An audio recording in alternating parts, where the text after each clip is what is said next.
Hello, everyone. Connor and I did just record what felt like the perfect intro, only to realise that I wasn't even recording. So it's there's not a week that goes by on this podcast without something going wrong. But we first of all we did just say thank you to Andrew Murphy from Sojourner Glamping for sending a lovely complimentary but also constructive email with feedback on the podcast and how he's been enjoying it. So thank you. Please do, if you have any comments on the podcast, particularly feedback, then do email nick@glampytech.com.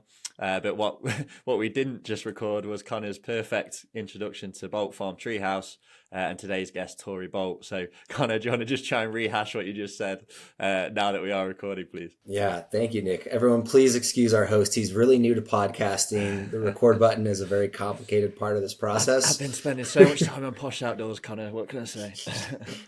Oh, by the way, invest in. I think that must be a new record. Yeah, thanking Andrew Murphy for the feedback. What a cool story, and we appreciate all that detailed and thorough time. So yes, Bolt Farm Treehouse, Tori and Seth. This property's been on my radar for years. I think why, they're known for a number of different things. One is they have a stunning property in Tennessee that has panoramic views for hundreds of miles, which is pretty special. And then on that property, they have some really cool luxury units. I think probably they're kind of famous for their mirror cabins that they popularized. They were some of the pioneers, the first location that I'm aware of that had those. So the first to use that unit type and really see some incredible early and sustained success, as well as some very nice luxury domes and some cool, unique tree houses. So 3 of my favorite unit types that they're using and having a ton of success with. And their calendar is booked solid. Some of the strongest rates in occupancy I've seen. And, achieving rates anywhere from $500 to over $1,000 a night, with occupancy probably, maybe they'll share, but I think in the 80 to 90% range. And yeah, they've just really executed, and I'm excited to chat with them and learn more about their story. So anything to add to that? No, yeah, and I've sometimes described Bolt Farm as, they feel to me like the most successful independent glamping business in the US, and that's not based on any numbers, but just how full they are, how much they charge, how well known they are, and how they are very independent, one site, kind of sort of traditional glamping like domes and tree houses.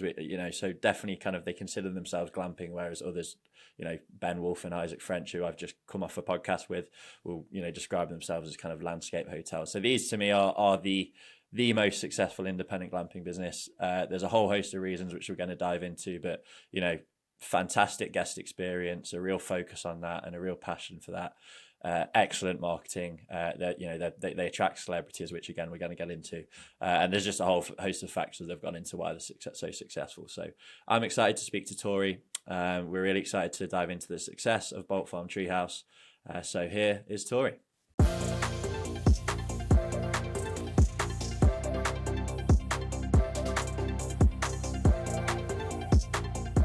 Tori, I want to start by reading some of the accolades that Bolt Farm has received. So you're featured on Netflix's The World's Most Amazing Vacation Rentals. You've accommodated celebrities from stars of The Bachelor to the CEO of Airbnb. You won a TripAdvisor Traveler's Choice Award for being in the top 10% of TripAdvisor destinations. But what I think really probably encapsulates what Bolt Farm is about is this guest feedback that was entered into one of your guest books in your unit. So I'm going to read that and ask you for your thoughts on it. So it's dated July the 9th, 2021. And it reads, "The Bolt Farm staff have put together a truly awe-inspiring atmosphere. The property and views are breathtaking, and the structures are such an architectural interest inside and out. The care you all have taken shows in every detail, from the antique salt and pepper shakers to the luxurious outdoor shower. What a special retreat to get away from the need it now culture, to slow down and take pleasure in what surrounds us. I will be back and hope to make this an annual retreat. Thank you for providing me with a little piece of heaven on this bluff." I can't read the name of whoever wrote that because the handwriting, unfortunately, I think it's Emily Bloom from Little Rock, Arkansas. But Tori, I want to start by asking how reading something like that makes you feel. Yeah. Oh, I'm so glad that you did read that because it means so much to us, and sometimes the entries move us to tears. Anytime that we're able to sneak into one of our domes or tree houses and stay like a guest, we grab the guest book and read the entries, and it just gives us so much life. Because people are taking the time to like really talk about the experience and what, a few days here did for them personally. She talked about her peace, sometimes it's relationships. And it is so touching, and it just makes me want to fist pump. I'm like, yes, it's working, because it's, as we know, anyone in the space knows it's a lot of hard work. And so for your guests to feel the love and to have a transformative experience, it's mission accomplished right there. Well, the reason I actually originally asked you to send, a piece of guest feedback is because I'm actually doing a special edition of my newsletter on guest books, because speaking to operators, it is really an amazing experience to read that kind of feedback. And it's interesting you say, it can repair relationships. The first edition of the newsletter I wrote was titled "How Glamping Saves Marriages," because there are so many operators with stories of how it saves a marriage or repairs a father son or mother daughter or whatever relationship. So have you had experience of that kind of thing at Bolt Farm? Oh yeah, we have some of the highlights that I remember. There was a couple, and they said that they've been married for like 15 years, and that staying here added 20 years to their relationship, because they finally had the space to talk about the tough things that they don't in their everyday lives. We also had a couple, this was so beautiful, and I got to meet them and talk to them at a happy hour that we hosted, but they were here kind of on the last ditch effort to save their marriage. They have busy lives, jobs, young kids, and they were just kind of, coexisting. And they literally came here to say, like, okay, are we going to work this out, or is this the end of this chapter?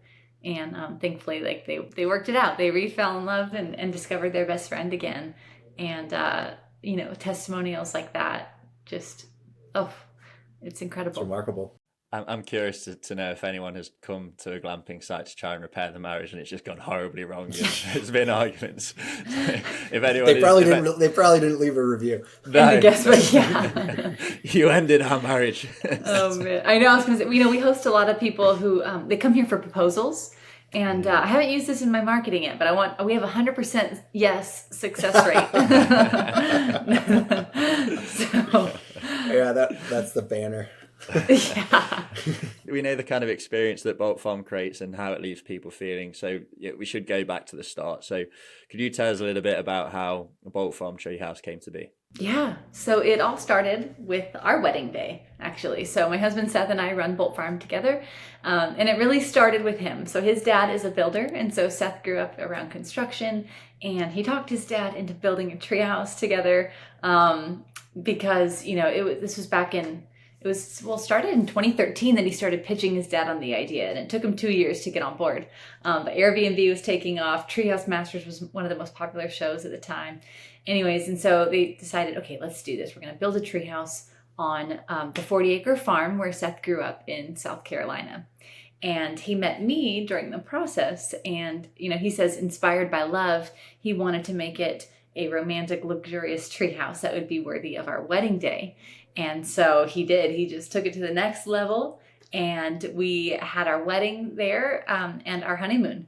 And that was actually the first time I got to see and experience it. It was like a gift for our honeymoon, and it was so magical. I'm like, he just left no detail behind. And it's so funny because even now people will come to me and they'll compliment me on my interior design and whatnot. And I'm like, oh yeah, that's all Seth. You wouldn't expect it, but yeah, so it started with our honeymoon, and we literally just had the Bolt Farm experience ourselves. I was working in news at the time.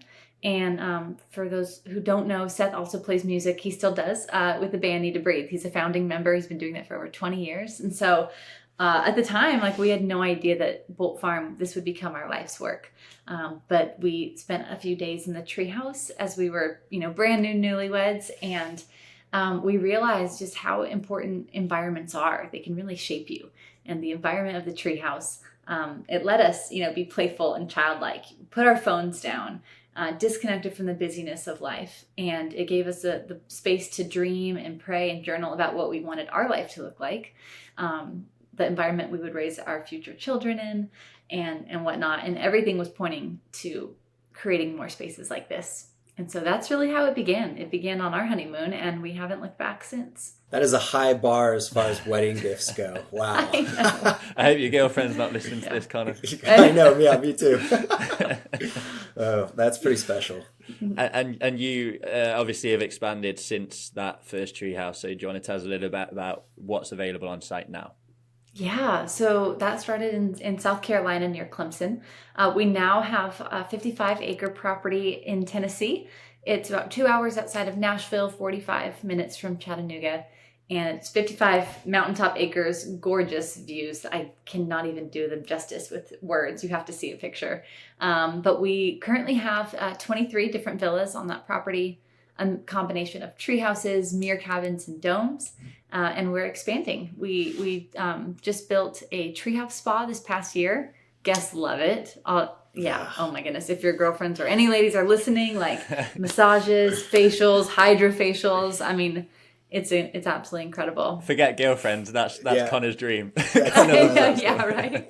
I can't go without my spa buddy, Nick. We'll sign us up for the facials and pedicures. Do it. Yeah. And we're opening a wellness haven next month, which is basically like, imagine every spa day amenity, that you would want to do, like from a sauna to steam room. We'll have hot springs and a cold plunge, even an IV drip lounge, so you can be like hydrating and all the things. All of this on the side of a mountain. We just put out a rendering video that kind of gives you a look of what it's going to be, but it's going to be magical. I know Connor has some questions on the units and amenities, so anyone who wants to, they really should check out. We'll put the link in the description, the Bolt Farm website, and I think you've got the big video showing you the cliff at the top of the website, so it's easy to see. So do take a look at that if you want to get a sense of what we're talking about here. But Connor, I know you like asking questions about units and amenities, so over to you. Yeah, well, first off, the wellness haven sounds incredible. When you said a hot springs, you're not talking about like a natural hot springs, are you? It's like a... It's going to be a man-made. It's going to look like a natural hot spring, right? And so it is going to be engineered, but it will be on the side of the mountain. So they will look like rocks. So it's kind of a natural pool. Exactly. Yeah. Oh, yeah. I love it. Yeah. I love it. I love when folks are working within the landscape and like highlighting the natural landscape instead of just like bulldozing it and putting something big old square pool. Very engineered there. Yeah. And it'll have like a steam sauna, hot tub, cold plunge.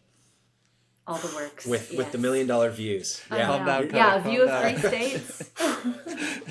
All right. I'm looking at flights. I know. Come on down. Well, I'd love to dive a little bit into the units. I said earlier before you got on the show that I think you were, as far as I know, you were one of the first people, if not the first in the United States to have a mirror cabin. Is that correct? Yeah, we were. How did that come to be? Did you buy it from someone or did you build that? Is that an OOD unit or did you guys build that yourselves? Yeah. So I'm gonna be totally honest for the sake of your listeners. I always like to keep it professional and positive, but I also want to speak very honestly about my experience so that people can avoid some of the mistakes that we made and avoid the pain, right? So they are OOD units, and that was very difficult. I would not do that again. I would say luckily there are other options now and other manufacturers. Now would be a good time to mention our partners, EJH Distribution. This was not planned. This was not. I know. No, they're amazing. Yeah. That's so funny. No, this is not even sponsored. It's just it's honest. And actually, Seth recently met up with those guys. Out of bed.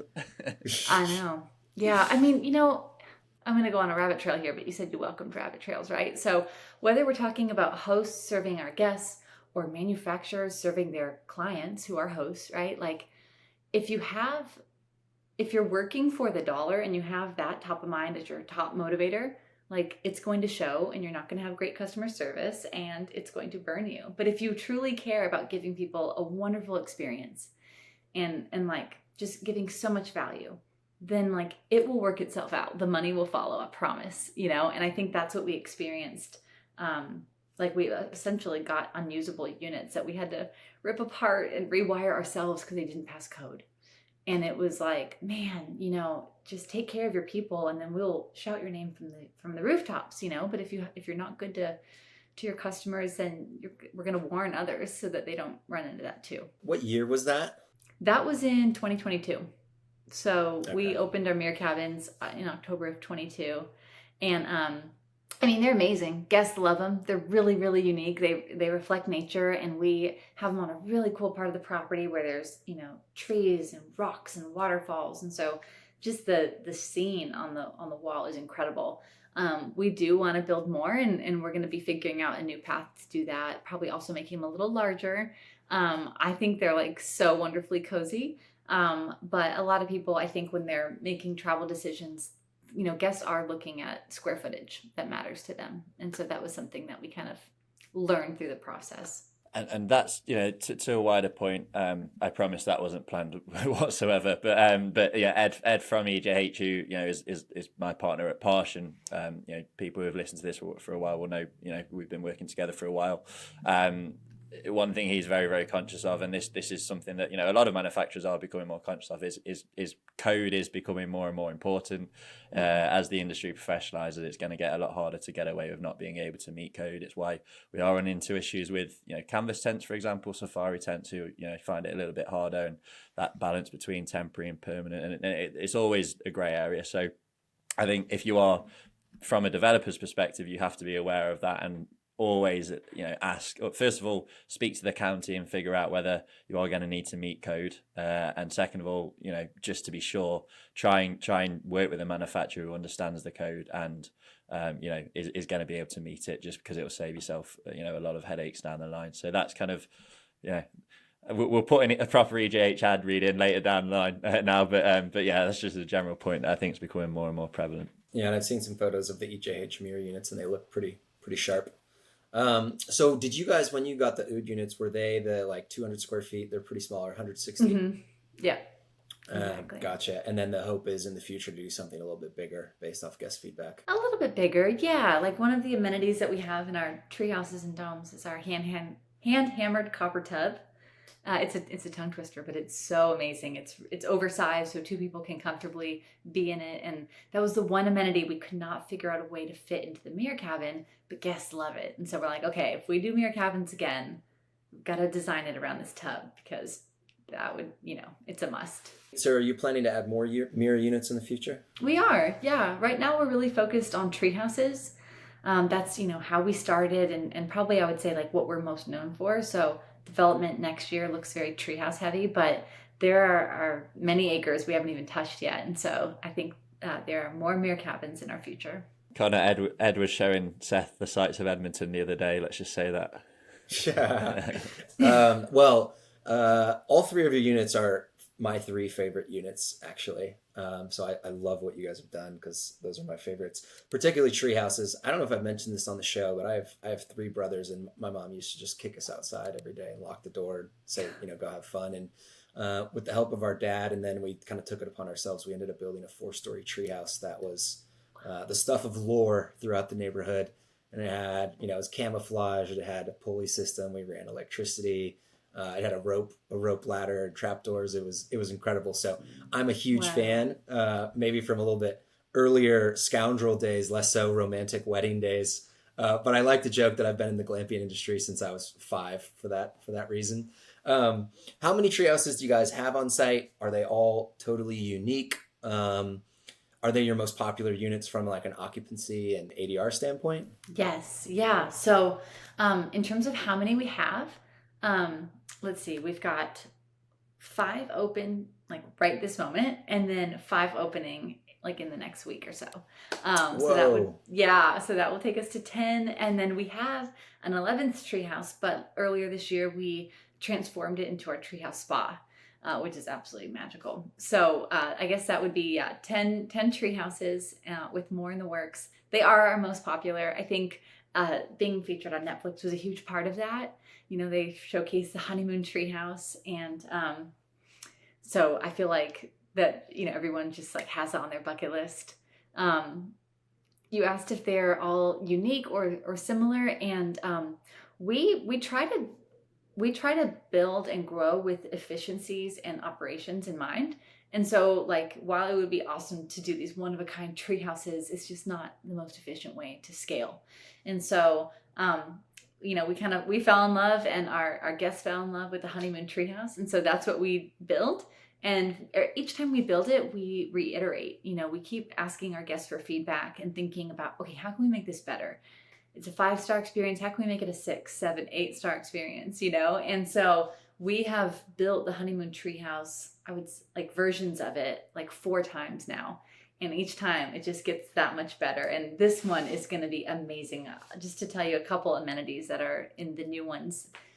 We have heated marble floors in the bathroom. There's an outdoor shower and an indoor shower. In the outdoor shower, it's actually a cedar barrel shower. So it kind of looks like a sauna, but there's a total open view to the cliff.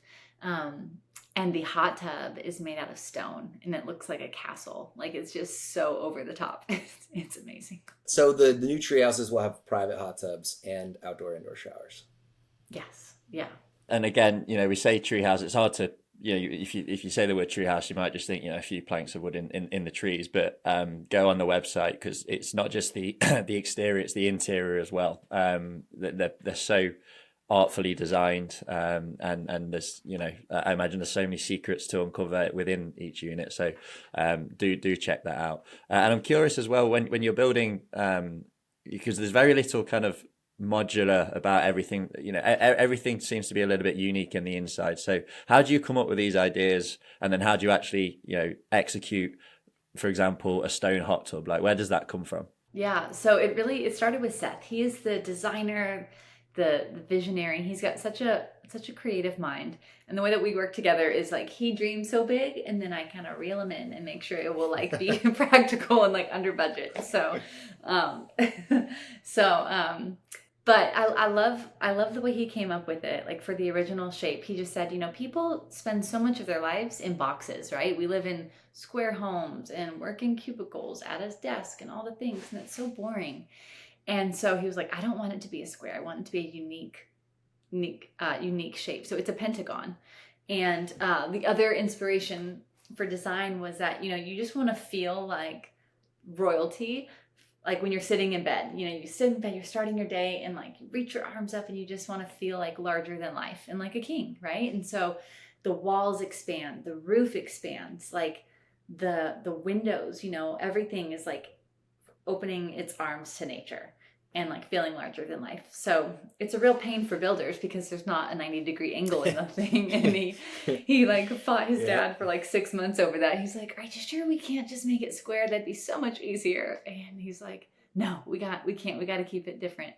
But yeah, that's the goal, that you can just, feel larger than life, feel like royalty while surrounded by nature. I love that approach. And just a slightly different story, but when I was traveling through Eastern Africa, when we were with our tour guide, he would basically say, oh, the villages that have westernized because, traditional nomadic people, they have, circular huts. And then when people westernize and start to go to school and pay taxes and get jobs, then it turns into, a square stick-built hut like you'd see in the Western world.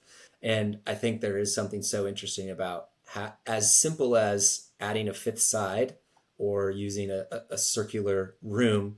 And, I've done a lot of retreats where that you're in a yurt or you're in a dome or something like that. And it does just change the feeling of the space that you're in. So I love that attention to detail and refusing to conform to the easy route.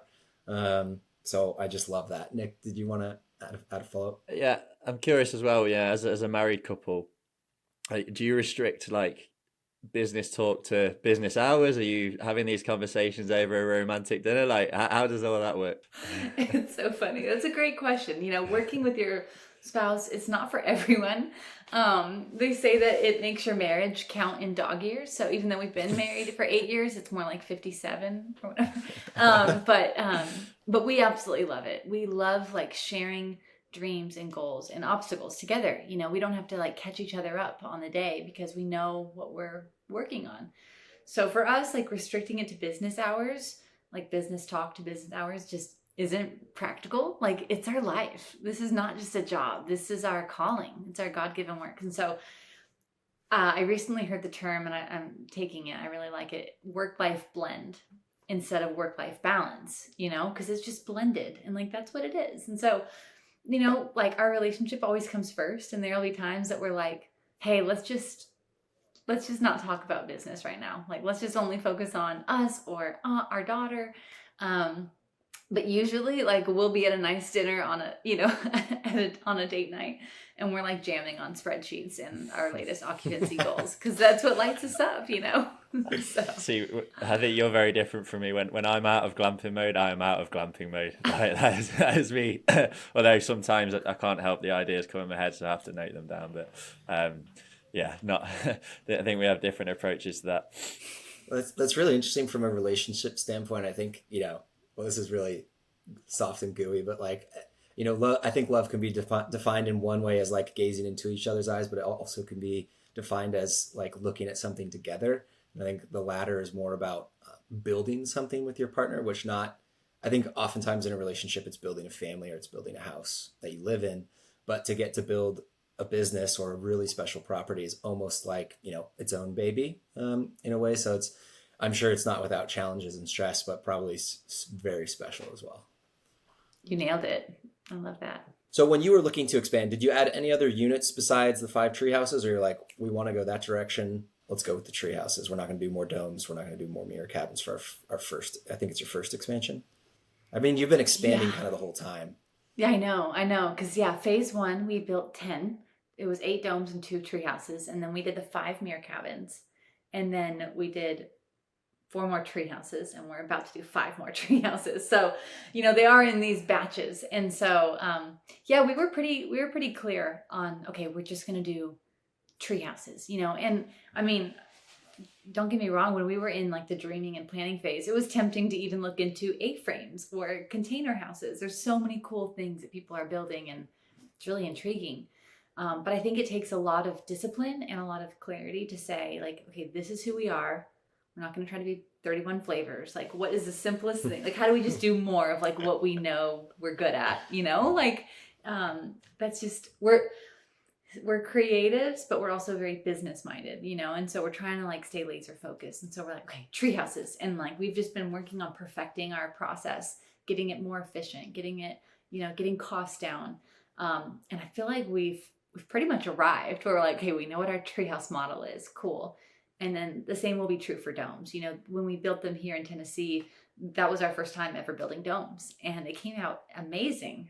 We didn't do a dome kit. We built them by scratch. We like worked with engineers to fabricate our own hardware, and they're a wooden structure that you can actually see from the inside, So they're really amazing, but it was expensive. Like, it was funny. One of the motivations to even build a dome, on top of the landscape of the area that we're at, that was like the biggest driver. But secondly, we thought, oh, this might be significantly cheaper to build than a treehouse. And that's not true. Or it wasn't true when we built it in 2021. I know that prices were crazy high because of the pandemic. And when you're doing something for the first time, you're making mistakes along the way. But I think that when we do build a dome again, we've got our notes of what we would do again, what we would do the same, and what we would change. Are the domes a canvas-based exterior, or is it a hard wall? So it's a canvas base. So we got our covers from F-Domes, and they were wonderful. Like, they worked with us. They were so patient, because we know, of course, we want to do our own unique thing. So we made our own custom design for the window wall, for the cover. But we used F-Domes covers, build our own structures out of wood, and then we use like multiple layers in between those two for like insulation and whatnot. So that does shock me that domes were comparable to the construction price of a treehouse. I would have imagined it would have been, I mean, I haven't seen the units in person, so it's hard for me to say, but I would have imagined they'd be twice as expensive, but that's not the case. Oh, you would think the treehouse would be more expensive? I would think the tree houses would be twice as expensive. Yeah. It was decently close, but again, it was the time that we were building it, and it was, all building materials were at a sky high because of the pandemic. And honestly, our construction project manager, I'm pointing at myself if anyone's not seeing video, didn't have the best plan of attack. We were in a tough spot, but those were kind of the early scrappy days that I still like smile when I think about, because it was literally just me and Seth, and we worked with builders and construction folks, but like we were at the helm while marketing and managing the team and doing all the things. So it was nuts. Those were the crazy days, and we documented a lot of the process. But when that's the case, you're like working with what you got, and sometimes construction can be like the wild, wild west, and people are just like taking advantage and upcharging like crazy. We now have an amazing team member who leads construction, and it's like a night and day difference. I think Connor and I both affirm on the idea that a good GC is absolutely everything, because there's just so many horror stories, particularly when you have imperfect information.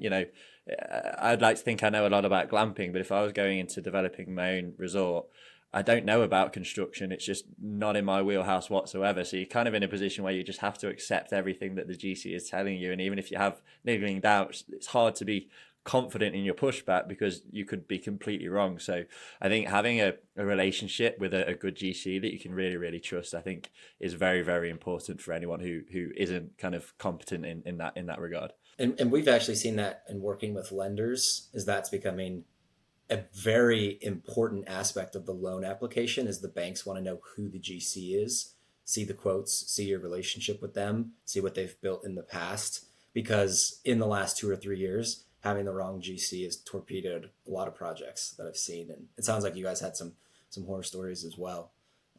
Yeah, certainly can be a little bit rough. What's your guys' best performing unit?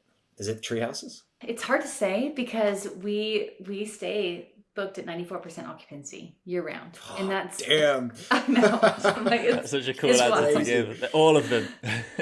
So they really are. They book up like crazy. I think the mirror cabins finally caught up. Like for a while, I talked earlier about the square footage, and that was a hurdle for some people. So they were a little bit more vacant. Still super popular, but yeah, I mean they're all booked like crazy. And I think now it's just about the traveler and like what their budget is. Because our tree houses are significantly more expensive to rent than the domes. They're upward of like $800. They start at $800 and up for a night in the tree house. And so, it just attracts a different traveler, whereas the domes might be like $600.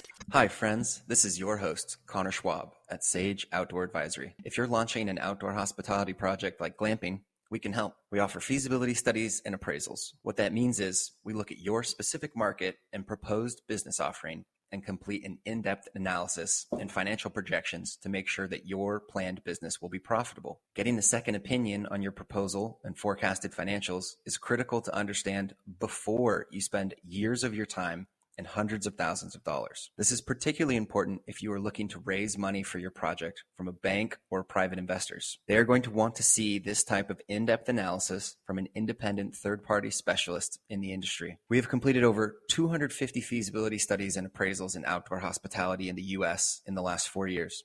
So we understand what it takes to bring a project from concept to reality. If this sounds like it could be helpful to you, you can go to our website, sageoutdooradvisory.com, and you can schedule a complimentary consultation with our team. Thanks. Now back to the show. Can I ask what price your tree houses were when you first opened? Yes. Yeah. So when we first opened in 2015, and we were listed on Airbnb at the time for $111 per night. Isn't that crazy? We missed our window, Nick. I know. I bloody hope not now. Yeah. And, we've just been able to drive our rates higher as we've added more value and more amenities. So, it comes to the cost on our end, but our goal is to really just make a world-class experience that feels more like a resort, like a wellness resort, than an Airbnb that might be, they're not really sure what kind of experience they're going to get. We want it to be that next level where they just know, okay, full send. I'm going here for a great time, and all my needs are going to be met. And there's no reason why you should think this, because the demand is clearly there, and you've put, as you say, your life and soul into this. This is your passion project, so charge what people are willing to pay. But did you ever have any Was it ever difficult for you to keep raising prices? And certainly, you know, as you get towards like $800 a night, it's almost like you're wince saying it, especially if you're not used to kind of that world. So was that easy for you, or did you ever have any kind of internal difficulties? Yeah, no, there was an internal struggle for sure, for a few reasons. One is because until very recently, when Seth and I travel personally, like we wouldn't spend the money that we actually charge at, you know, like we're like little discount travelers, you know, and bargain hunters, and we're like, wait a minute, this is crazy. We should probably experience places at our level and beyond. So that was kind of wild to catch our mindset up. And then I think the other is, you know, Seth grew up in a very rural, small town community. He grew up poor, you know, with hardworking parents who like really were able to change their trajectory later in life. But our heart is for the hardworking people, you know, who like deserve and need a getaway, the blue collar folks. And it was a little bit hard to say, okay, are we outpricing some of those people who maybe supported us in the early days? And that's hard because like we want to grow with our guests, you know. At the same time, like we now have responsibility for our team members and our growing team and all that to consider. And so our thought is we want to continue just giving maximum value and increasing the price, because you can always decrease it, but like it's hard to do the opposite, right? And so yeah, I mean, there was definitely a struggle. There was also those moments where we like kind of held our breath and we're like, is this overpriced? Like, is anyone going to come, or are they still going to feel like they got their money's worth? But the customers will tell you, you know, if they don't, then you're overcharging. But when you can charge $800 a night and they feel like it was a steal because of what they got out of it, then like that is what should be driving your prices. There are people in the space, maybe not glamping, but in the outdoor hospitality space who charge upward of, you know, even over $2,000 a night, and their guests love it. And so it's like, it's hard to compare. You have to like look at what you're offering and what your guests are saying, in my opinion. I think it's also, you know, I can bring the British perspective from this. I think it's different in the States than it is back home. I've said before on the podcast, my old business partner Callum, he's got a kind of a small glamping site in Scotland, and there was a Facebook uproar when he charged £250 per night one night, and it was like panic stations because everyone was just commenting saying this is a disgrace and all that. But I think it's a little bit different in the States. I'm curious, do you have much of a dynamic pricing system, or is it all kind of just pretty much set prices? Yeah, we do dynamic pricing. And so we have our months that tend to, you know, be peak months. They book out the first or the fastest, but it fluctuates. You know, weekends are obviously more than the weekday, but. Is there a particular software you use for that? Yeah, right now we use Price Labs. Yeah. How do you like it? Would you recommend it? It's hard to say. I don't feel like I have mastered it. Like I'm not a master at Price Labs, and like there's like so many layers to it. You know, you can do your basic pricing strategies, but then it could be pretty complex. And I feel like unless you have somebody who's super experienced in rate strategy or can have their eye on that like daily, it's a little bit tricky to keep up with, in my opinion. It certainly works, but I don't know if there are other options out there. How long have you guys had it? We've been using Price Labs maybe like a year and a half. So for revenue management, one of the best indicators of what's going to be your most popular days in the future is what was your most popular days last year. So using historical booking information to predict and have an automated system project what you should be charging for those same days in the next year. And I was wondering if Price Labs has a tool for that, or you have to go through and do it manually. Yeah, I actually don't know. I mean, there's a lot of different settings and they're using AI and if this, then that's, you know, for your occupancy, but I don't know about historicals. That's a good question. I imagine it's a little bit harder to apply those tools to glamping as well, particularly the kind of glamping that we're talking about, because those tools were really invented for Airbnbs, right? And obviously, you know, there's some Airbnbs that are better than others, but ultimately it's a house and very much dependent on local market data. Whereas it's obviously a bit more unique and not as kind of applicable with luxury unique stays like Bolt Farm. And I think I know one person that's really cracked revenue management, and that's Ben Wolf's business partner at Anera, Jesse.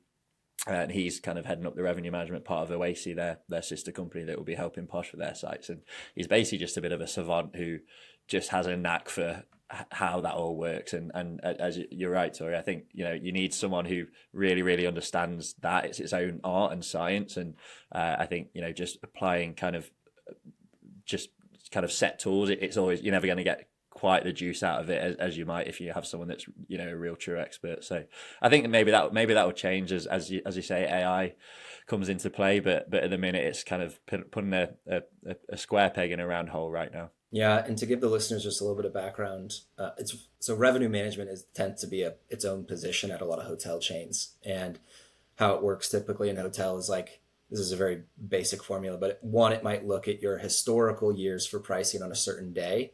And then the first 25% of rooms might sell at 20% lower than that historical price. The next 25% would be 10%, like maybe 5% less. And then the third would be 5% more. And then the last 25% might be 20% more. So you're basically, as occupancy is decreasing, you're increasing the price. So just a good strategy for people to look into. I'd love to maybe transition into first, what's the guest experience that you're trying to create, or the brand, and if that has like a look, a smell, a taste, a feel, if you've thought so far into like the senses, and then we can maybe move into like marketing and advertising and what strategies you have used there. Absolutely. Yeah. Our goal is to create an unforgettable, world-class experience for our guests. And I always say, we're not in the business of accommodations. And usually people look at me with a blank stare when I say that. But we're not. We're in the business of creating experiences, and accommodations are just the mechanism in which we can do that. And so for us, it's all about that end result. What do people want when they come here? They want a more connected relationship. They want to feel truly rested. I mean, it's cliche, but you hear it all the time. People say, I need a vacation from my vacation, because so many of us have a hard time just slowing down, sitting with our thoughts, putting your phone in the other room, and looking your person in the eye and having a great conversation. It's simple, but it's hard to do today. And so that's what we obsess over. And so we craft a guest experience from start to finish. Start meaning from the moment they book, what is their experience with our website like? And then what is the messaging leading up to their stay like? Okay, then when they arrive, and when they're here, and when they leave, and after that, what is every step of that is the guest journey, and it matters. And so we obsess over it, even with the growing team, and we work with so many talented people, but we never just offload it and don't think about it again. We're always trying to get better. And then for the experience itself of staying and being a guest at Bolt Farm, one thing that I think has been something that has given us a leg up is we always stay in our units before we open them up to the public. A week before we'll open them up, we stay for a few days and we tear it apart. We're okay, wait, the outlet should have been here, and I needed this. And, we have very high standards for how we travel, how we want to experience luxury, and we want to take any friction points out of it, right? As soon as a guest feels like they can't figure something out or they can't find something they need, they're now engaging their brain into, what we say logic land. And the goal is to keep them out of logic land and in vacation mode, where they can just rest. They don't care what time it is. There's no agenda. And so we're really protective of that. And so we obsess over that experience and getting it just right. What do you guys do for coffee in the units? Yeah. So we're probably different than most. We do French press coffee. And every now and then we get a guest that's can you just put a Keurig in there? And we're no, because it's very intentional. We have drip coffee in our welcome dome where guests can come and go as they please. We've got a bar in there and other amenities. But in terms of the tree houses and the domes themselves, it's a French press, because we want you to embrace the art of slow living. And so we have coffee beans for you, and then there's an antique coffee grinder. You have to manually grind your beans, and then you make your coffee, and it's an experience, and so there's that. We have therapeutic coloring books, just things that you that are just you don't see in everyday life and that make you slow down. Connor, where did that question come from? Yeah, I never asked that. I'm a coffee snob, and for me, if and when I open my own glamping business, like the preparing of coffee in the morning is going to be a really central part of that experience. And I kind of go back and forth on what the best strategy is, because as simple as making coffee is, it can often freak some people out. Like you've had guests who still want the Keurig. Like obviously a French press is pretty simple, but still some people want it even simpler. So I've gone back and forth between like a Chemex pour over or a French press. But it would probably be one of those two. But I love the idea of a hand crank antique coffee grinder. That's something very few people have ever done before. And it connects you with something that you do every day in a more meaningful way. And like you said, slow living. So, and then just like, to me, like the outdoor glamping experience is having a cup of coffee by yourself or with your loved one, like watching the sunrise and looking at a great view, like is at Bolt Farm.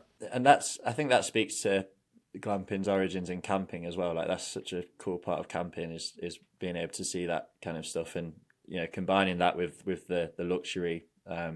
It's a winning combination. I think it's why glamping is ascended so quickly and so successfully. It's just it combines the best of camping with the best of luxury travel, and voila, $800 a night. There you go.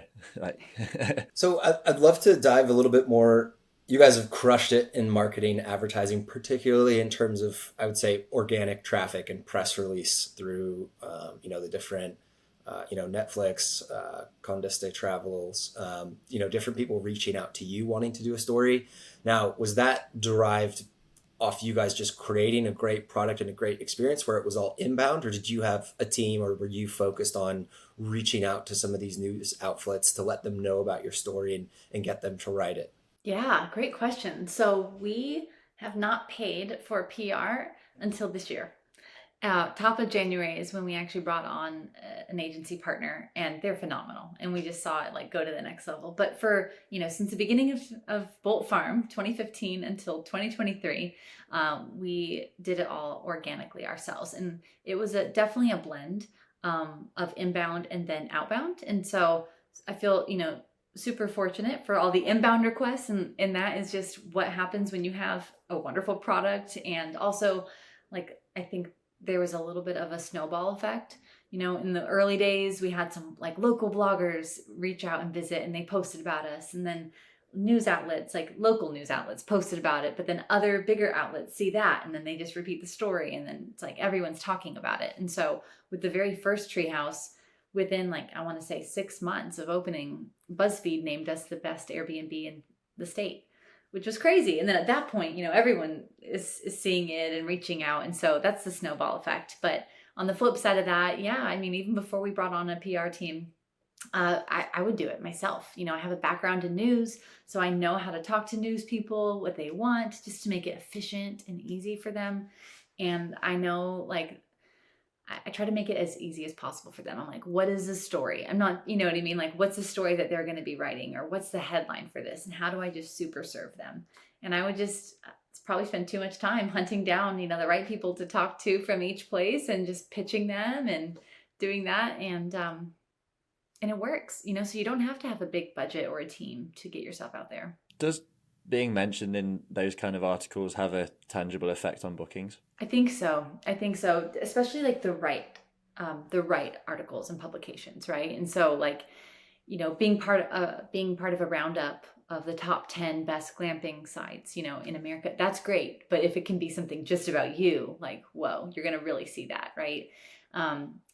And just alignment as well. So like when we released our Mirror Cabins, Travel and Leisure did an exclusive, and like we saw a huge uptick in bookings, because that's where our customers are. They're reading that. But we were also featured in People magazine for, someone from The Bachelor got engaged here, and that was awesome, but it didn't do anything for bookings, because maybe like people who are consuming People magazine aren't as serious about investing in travel and experiences. I mean, I could be wrong there. That's just an assumption, but I'm just saying, a feature doesn't necessarily mean bookings. It's got to be like the right fit. Yeah. And I'd love to dive into that playbook a little bit more. It's really important. It's not something we've talked about a lot on the show. Here's my understanding, and then I feel like you've got a lot more experience, so please correct me if I'm wrong. But if you're just launching a glamping site, probably first step is to reach out to local news outlets for your closest city, or maybe your state, and you could reach out to the business section or the community section and say, reach out to the editor and say, hey, I'm launching a local business. I think this is going to be valuable to the community. Can you write a feature on us? And especially if you're launching a unique business, like they're going to love telling that story. And like, they love the local town hero. Local newspapers love to publish those types of stories and get that press out. And it's great for driving bookings. And then once you get a little bit bigger, you can go to regional or statewide or even national news outlets if you're garnering that much attention. And then also reaching out to travel magazines, like you said, Travel and Leisure, reaching out. Oftentimes they'll have a press inquiry page on their website, and they'll have an email where you can send a blurb and literally shoot your story to them and see if they want to run it. So that's kind of, obviously the easiest way is just have an amazing site and guest experience that's super unique, and they'll come to you. But if you're wanting to be proactive about it and try to get the snowball, that's probably a good first step. But would you like to add to that, Tori, or what's your experience? Yeah, I will. Absolutely. And I think you nailed it, right? You start small and you grow from there. And we're talking about the press side, but the other half of that is social media, right? So make sure you're getting influencers to your property as well. And it doesn't necessarily mean they have to have a massive audience. I mean, size doesn't always matter when you're talking with influencers. Like it's quality and alignment of their people, right? But like in the early days, we were hosting people with 20,000 followers, 50. And like, that's a huge impact, and sometimes those micro influencers care even more than the ones with millions and millions. They want to do a really good job for you. So I would say, don't write people off based on their audience size. Do work with influencers. And then to expand on something you said, Connor, for reaching out to media outlets, you have to ask yourself a question whenever you're doing reach out and you're, writing your pitch about why they should talk about you. And the question is, why should they care? So what, right? Like, we're pumped on ourselves, or if you're in the, you're on your project, and when you're opening, you're like, I think this is great, but like, why should they care? Like, is it really story worthy that another glamping thing is opening in this part of the country? Like, what's the story? And so, especially when you're brand new and you're making your mark and you're, getting your name out there, be prepared to give stuff away. And I think it's absolutely worth it because it gets the word out, right? And so maybe the fact that Tori Bolt's opening another property isn't story worthy, but maybe it's this new glamping site is opening and they're hosting first responders for free on their opening weekend, or they're doing something for, single moms. Like, how can you give back and make a story in that? And that will come back to you tenfold. I love that. And that's a good thing for entrepreneurs to be thinking, even before they've built their site, is like, what is newsworthy about this location, this story, this guest experience, this connection to the community, connection to the environment? What is story worthy? And I talk about it a lot, but like, what's the stickiness of what you're doing? And that's a huge piece of gold. And what difference has bringing in a professional PR firm made? Like, what are they doing differently that you guys couldn't do internally beforehand? Yeah, I would say the two big things are, one, they have established relationships, right? And so while I was spending time hunting down the writer or the editor, like, they know who the person on this beat is. And then two, it just gives me time back. As a business owner, a solopreneur, for most people, like, you start off doing everything yourself. And then as you grow and you make more money, you can, delegate different parts of the job and get time back. And so now this allows me to, as much as I love PR, focus on the other things that will move the business forward the most. Like, for us, it's the coaching and the workshops that we're doing. And so just offloading it to somebody else. So can you just share a ballpark figure for roughly how much a PR agency would cost? It totally varies. Like, it can vary a lot. Like, we started out working with a solopreneur, and I want to say it was about like $3,000 a month. And then we ended up leveling up to an agency who specializes in luxury hospitality, and it's more than double that. It's a lot of money. I will give you a tip, or anyone who's listening, something that we learned a little later in the game, but performance-based pay is huge. If you can get them on board with that, now they're motivated to help you win, because they get paid when you win. And so making sure you get that structure right, it might make people uncomfortable because they're not used to it all the time. They're used to giving you a proposal and having you play their game, but invite them to play yours And if they do it right and work hard, they will win and make more money than they would have if you just accepted their flat fee. That's a wonderful piece of advice. And that's a great way to get you on the same team as your PR team. So instead of butting heads about performance, you're sitting on the same side of the table and saying, hey, what can we do better? What can we do to make both of us more money, rather than it being, going head to head. So I love that. And one other added piece of a PR team, which we haven't talked about, is it's phenomenal for your SEO ranking. So it's search engine optimization, how likely you are to be featured on the first page or in the first few results when your name is searched, or when, Glamping Tennessee is searched, or luxury accommodations or Treehouses or whatever. It boosts the health and reputability of your site. If a very reputable source like Travel and Leisure writes an article and then backlinks your website, it gives your website more reputation and searchability. So that's another huge, huge advantage. Can we talk about social media marketing? Yes. Again, I mean, you guys are good at everything, so but you guys are very good at social media marketing. Just to set the scene, could you explain a little bit about your social media strategy and what your, a month or a week calendar of Instagram might look like at Bolt Farm? Yeah. So the strategy is we work really hard at it, invest a lot of time and energy on it. And I think, I think people are realizing more and more just how valuable social media is. I think 5 years ago, people were like, oh, do I have to do it? And just doing the least to check that box. But then you realize, like, wow, this can really work for me. And for us, it does. I mean, we've got, close to 600,000 followers on Instagram, and it's our number one way that people hear about us. And so we obsess over it, just like we obsess over the guest experience. We're like, okay, who are we and who are we talking to? And are we speaking their language? Are we showing them what we want to show, what they want to see? Are we giving them content they want to consume? Because if not, like, what are we doing?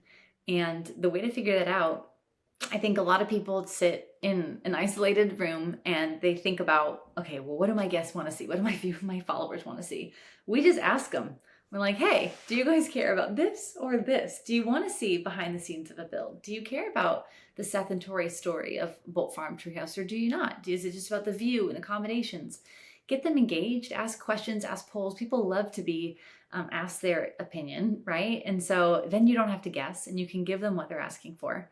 And so our social strategy has evolved a lot over the years. Things that we did in the past don't work anymore. We used to do this big 7-day giveaway the week of Thanksgiving.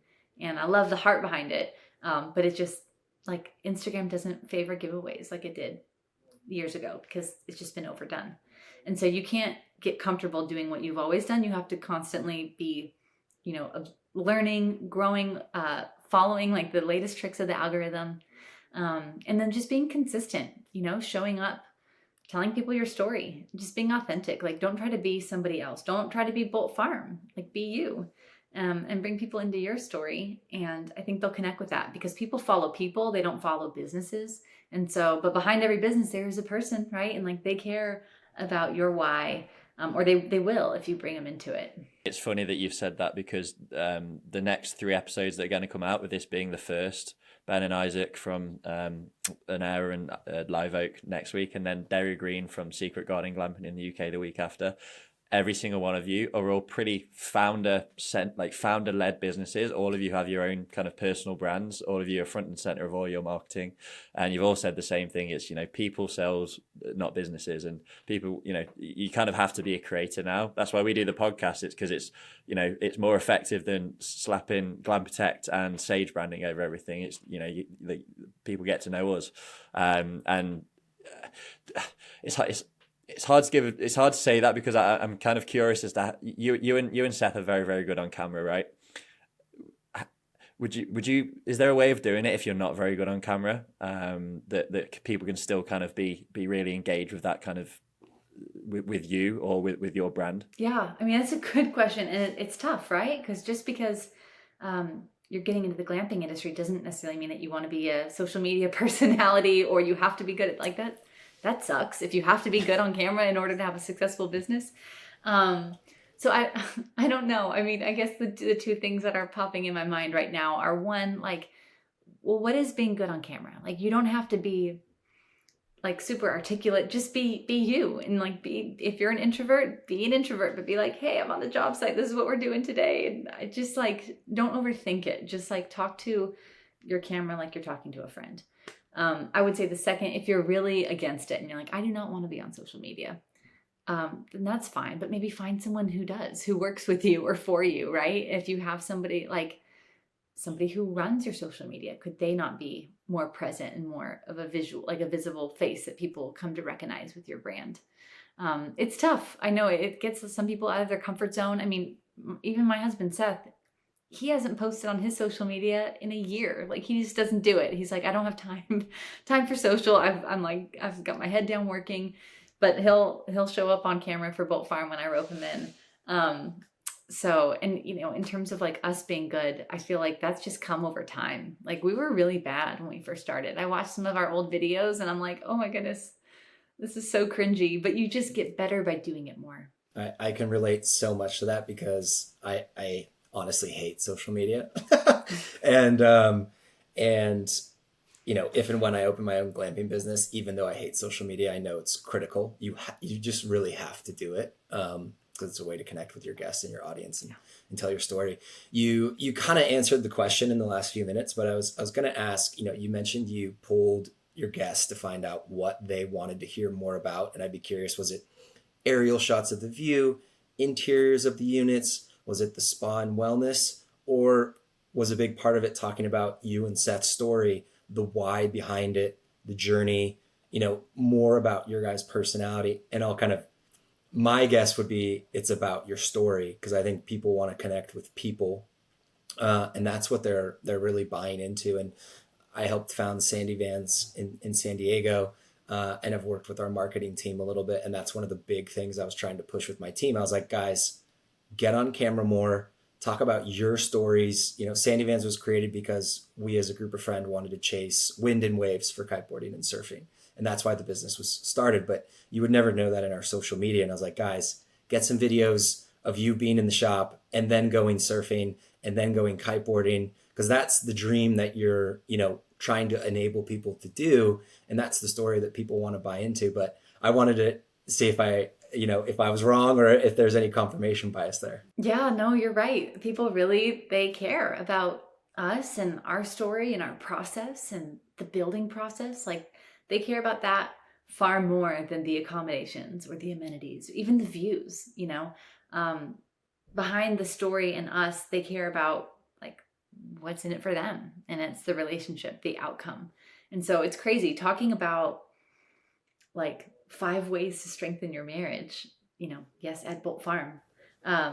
Will perform so much better than like 5 amenities at Bolt Farm. Like, here's 5, you know, like.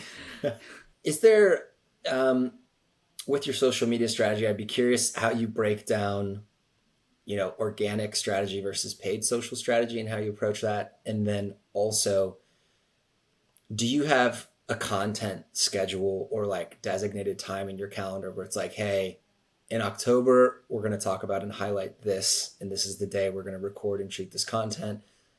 November, we're going to do this. December, we're going to do, like, is there a big focus on the content schedule? And then how do you break down organic versus paid strategy? It's a good question. I'm like, how do I pare this down in a quick interview? Because like, I could talk about this all day. Like, I love marketing. I'm so passionate about it.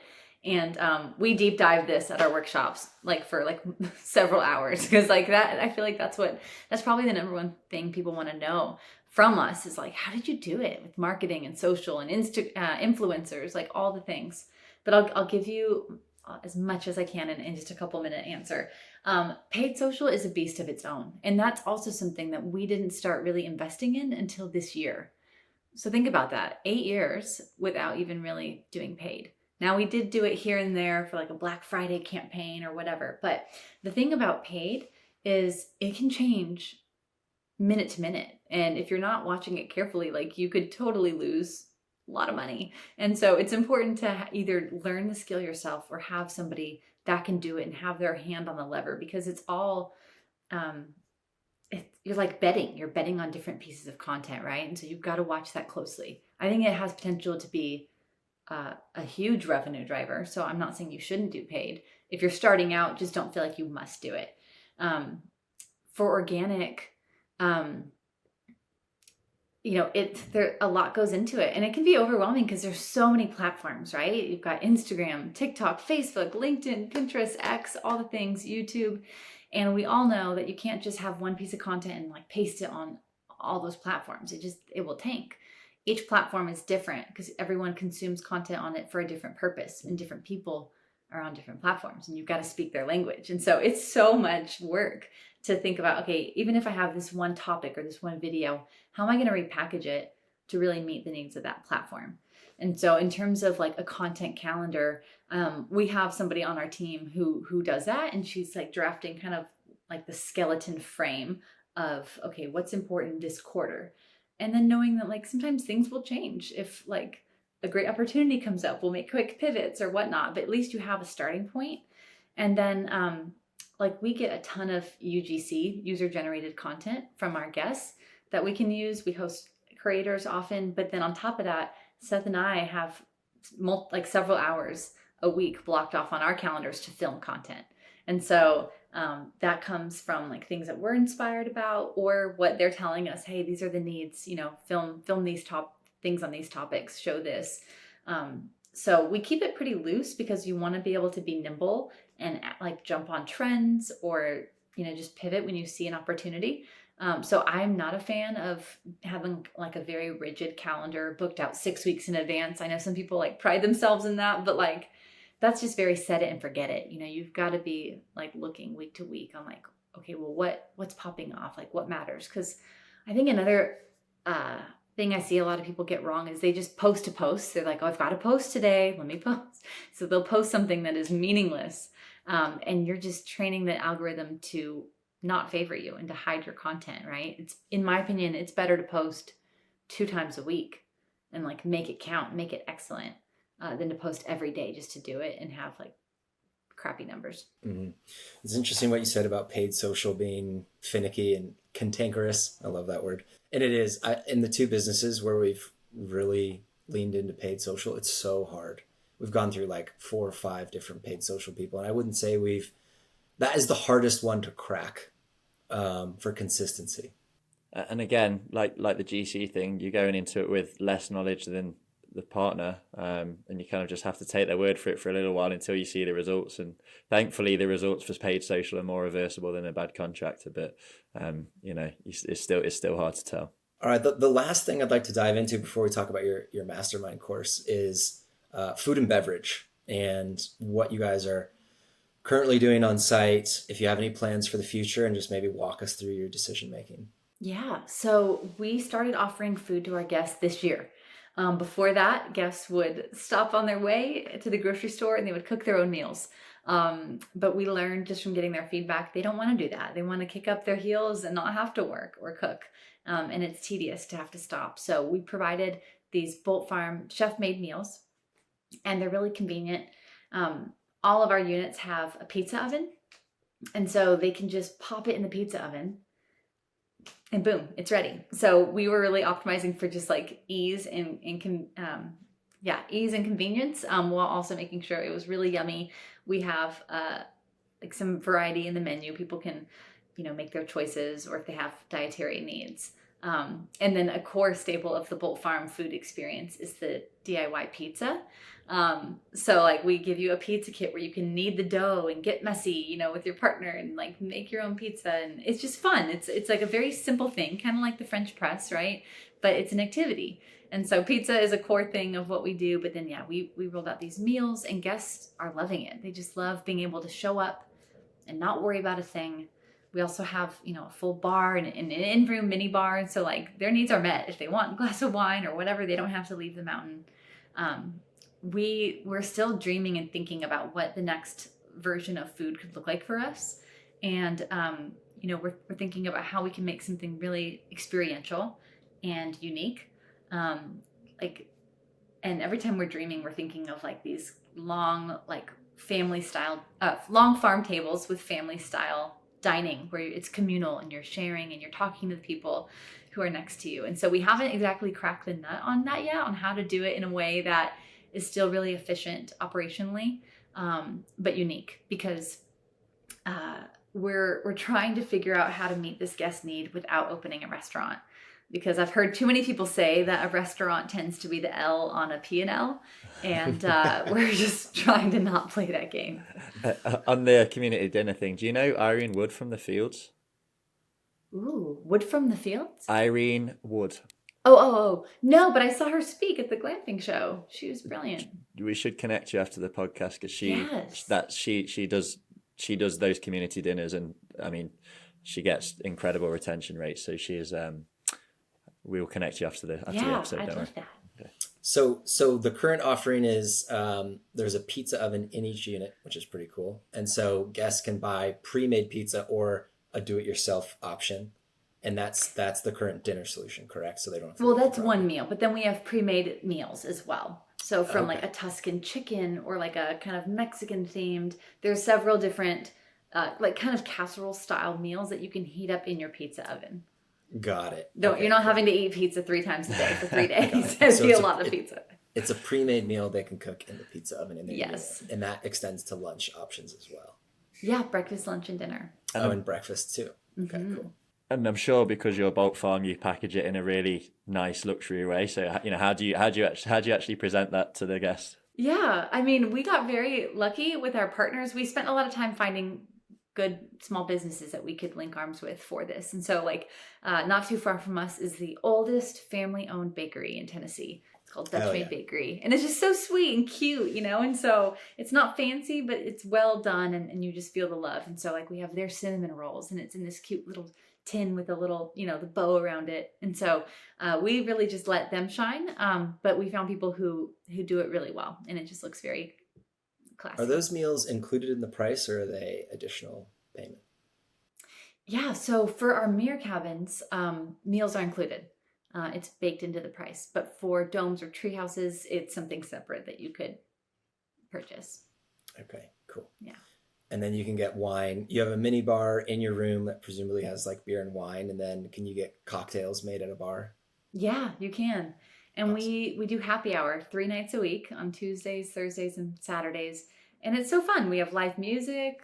People are coming in for, you know, drinks and appetizers, a little social moment. And we'll pick a handful of dates each year that we do happy hour with the founders. And Seth and I come and share our story and get to connect with our guests. And we absolutely love it. I was going to say, I hope you don't do happy hour 3 times a week where you're personally in attendance. that'd be, Oh my goodness. That'd be good fun. Yeah. How was it hosting Brian Chesky, the CEO of Airbnb? That's a pretty influential person in the travel space. Yeah, so with Brian, he actually didn't come to Bolt Farm. He invited us to HQ. So he invited us to Airbnb. And so that's where we met him. But it was wild. Like the first time we were there, it was a brief meeting with him. But then he was so impressed by Bolt Farm that he invited us back. And we ended up being like on a texting basis. I remember literally him like asking if we could FaceTime on New Year's Eve. And I'm like, wait, is this real? Brian Chesky wants to FaceTime. This is crazy. But he just saw what we were doing, and he wanted to tap into some of that magic for other hosts. And so he was like looking to us for ideas of things that Airbnb would be rolling out. Talk about a pioneer of the experiential space. I mean, he saw a lot of travel trends ahead of time, and really it's been the way he structured the Airbnb platform that's given me a lot of confidence in the future of both unique stays, experiences, and not as much nature, but a little bit of nature that's kind of in the platform. But wow, what a vote of confidence to have that guy who's so influential to the travel space calling you guys up to figure out what your secret sauce is. So Tori, do you want to finish off, tell us a little bit about the mentoring workshops that you've just started? Yeah, we're super excited about these. So we've been in the glamping space for almost a decade. And for, the entire time we have like held our secrets to ourselves and just had our heads down working as we've grown and scaled Bolt Farm. But we've been asked so many times over the years, like, how did you do it? And will you teach me this? Or, share that. And so we're like, you know what? I think it's time. Like, we want to share that knowledge and help other people in the space, because if we had invested in mentors earlier, I think we would be so much further ahead than where we are today. Because even though we've found a lot of success over the last 10 years, the first 6 years were spent crashing into walls and like making painful mistakes. We actually like tallied up all the lessons, like the mistakes that we made and like what that cost us. And it was $9.7 million. It's crazy. Whoa. What was the most expensive? Yeah. And we're like, why didn't we invest in mentorship sooner? Because, you know, all it takes, like having the right people on your side that you can ask the question to and learn what they did or what they didn't do. And so we started doing that more and more the last 3 years, and we've just skyrocketed. And so we're like, okay, let's pay that forward. Let's help other people get there faster. And so we're doing these workshops at Bolt Farm. We're keeping it very, very intimate, super small group. The last one was like 8 couples, and that's intentional so that we can really get in the weeds with you. You come out and stay at Bolt Farm for 2 nights, and we give you as much knowledge and training and value as we can in 2 days. And so we're covering, you know, all the major topics from marketing and working with influencers, sales. We also touch on, you know, fundraising, construction, development, team building. You know, how do you recruit and keep an amazing team, because you can't do it alone, especially if you want to scale. And then we really custom tailor the agenda and what we talk about to the people who are attending. So like, we do a thorough survey before, making sure that we're meeting your needs. And we also do Q&As throughout. So anyways, I'm really, really excited about them. We did our first one in September, and we have another one coming up in November, and one also in December. Cool. I presume there's a link that we can put in the description. Yeah. It's on our website. So just boltfarmtreehouse.com/STR workshop. I'm interested. I assume it has a cost associated with it. Yeah, absolutely. What's the price to join or to sign up? And is there like an interview process, or is it just like the first 8 people, or how does that work? Yeah, so there is a qualification process. We really care, you know, about making sure we get it right for who's in the room. It's people who are serious. You don't have to be in the short-term rental space already.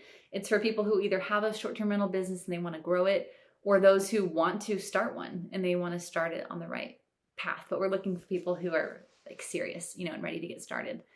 So the investment, it's $5,000 a couple. And we say a couple because, you know, we're a couple who works together. We're finding more and more couples are working together. If you don't work with your partner or your person, you know, you can come solo. You can bring your business partner. We see some people do that too. Are you guys gonna have a spa date at Bolt Farm's workshop? I was gonna say, Tori, do you Connor, as long as you're paying, mate.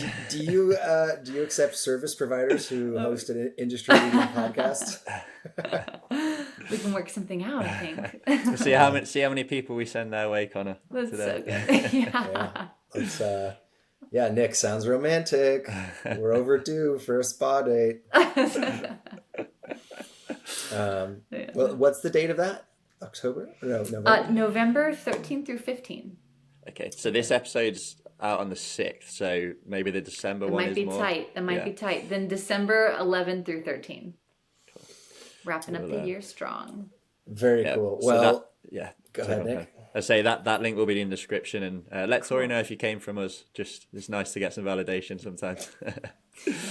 And wow, if you get even, you know, there's been so much gold in this episode. I can't even emphasize it enough. I'm so impressed by you and your knowledge and your passion.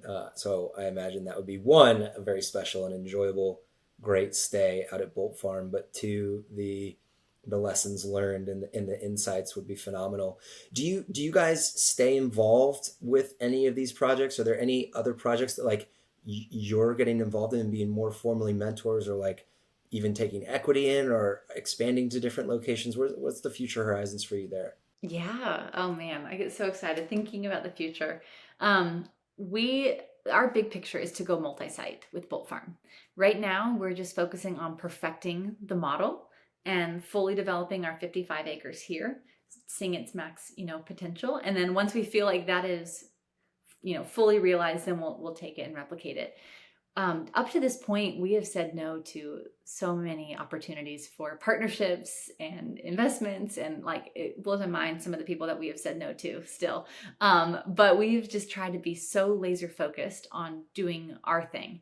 And I think that served us well. But along with the kind of new mindset with us leaning into the coaching and the workshops, we are open to working with people. And for us, like, the workshops are a great way to kind of get a taste of what it's like working together, to see like, ooh, what is their product like? How serious are they about growth and getting better? And so the workshop is also a great way that we can kind of like start a relationship with these people, like, you know, court in the process and see like, does it make sense to work together? So that's something that we actually are now open to for the first time. Perfect. Well, I know you'll get some signups from this, so do go ahead and check out that link. But yeah, as Connor said, that was incredible, Tori. Thank you. There's so much wisdom there, from hard-earned wisdom, I'm sure, from, as you say, the $9.7 million worth of mistakes along the way. So yeah, you're only paying $5,000 to get $9.7 million of savings, guys. You need to, you know how like the scammy deal. The scammy marketers will put like worth $10,000. I'm giving it to you for $197. 10 million. Yeah, you could actually do that. I know. Cool. Thank you, guys. All right. Well, thank you, Tori. It's been a pleasure. As again, all the links will be in the description. Do go and apply for that mentorship program. And yeah, it's been a pleasure having one of, if not the best, independent operators in the US. So thank you, Tori.